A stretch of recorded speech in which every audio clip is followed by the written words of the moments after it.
Hold on to your capes, folks, because the Man of Steel is facing a new villain, the legal system. It seems like every time Superman tries to fly, he gets tangled in red tape.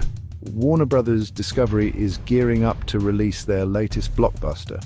But before the first popcorn kernel can be popped, a legal drama is unfolding. The Shuster estate, heirs to Superman co-creator Joe Shuster, have filed an injunction.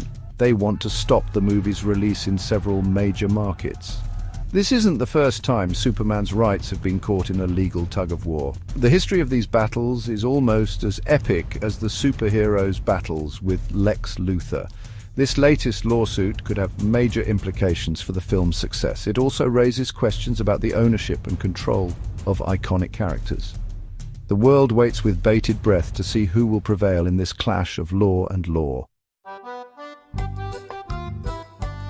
The Shuster estate's injunction is a legal maneuver designed to ground before it leaves the ground.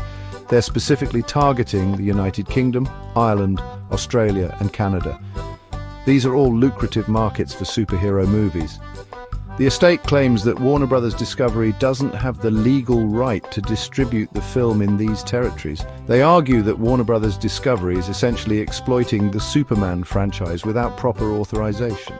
The injunction, if granted, would be a major blow to the studio. It would also set a precedent for future legal battles over intellectual property rights.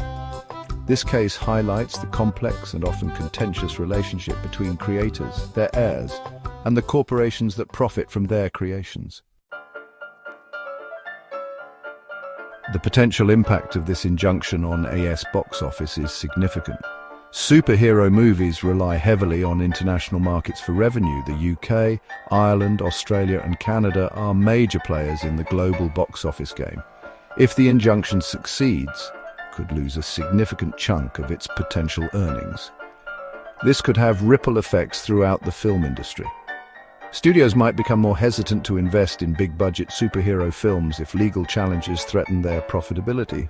The outcome of this case could influence how studios approach intellectual property rights in the future. It's a high-stakes battle with far-reaching implications. The current legal battle over is just the latest chapter in a long and complicated saga. Superman's legal history is almost as convoluted as one of his time travel adventures. Disputes over the ownership and rights to the character date back to the 1930s. Joe Shuster and Jerry Siegel, Superman's creators, famously sold the rights to their creation for a pittance. Since then, there have been numerous lawsuits and legal challenges. The Shuster and Siegel families have fought for decades to reclaim control over Superman. These battles highlight the struggles that many creators face in maintaining control over their work. The outcome of the case could have a lasting impact on how intellectual property rights are handled in the entertainment industry. It's a story that's far from over.